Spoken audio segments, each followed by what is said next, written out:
اب یہاں پر ایک اگلی چیز ہے، وہ ہے اتباع۔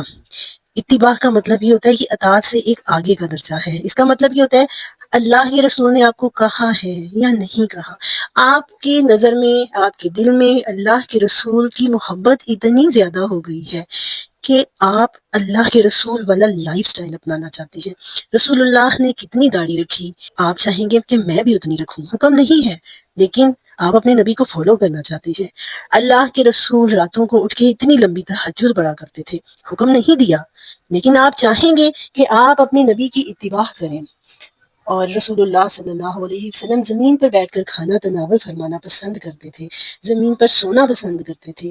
آپ چاہیں میں بھی ایسا لائف سٹائل اپنا لوں۔ رسول اللہ صلی اللہ علیہ وسلم سفید لباس کو پسند کرتے تھے، آپ صلی اللہ علیہ وسلم کے امامے کا کلر کیا ہوتا تھا، یہ ساری چیزیں آپ اپنا لائف سٹائل بنا لیں تو یہ محبت ہے جو آپ کی زندگی میں جھلک رہی ہے۔ آج اگر ہماری زندگی میں کسی چیز کی کمی ہے نا، وہ اس محبت کی کمی ہے، تبھی تو ہم ڈھونڈ رہے ہوتے ہیں اچھا دکھاؤ کہاں پہ اللہ کے نبی نے حکم دیا ہے، حکم ہے کہیں پہ؟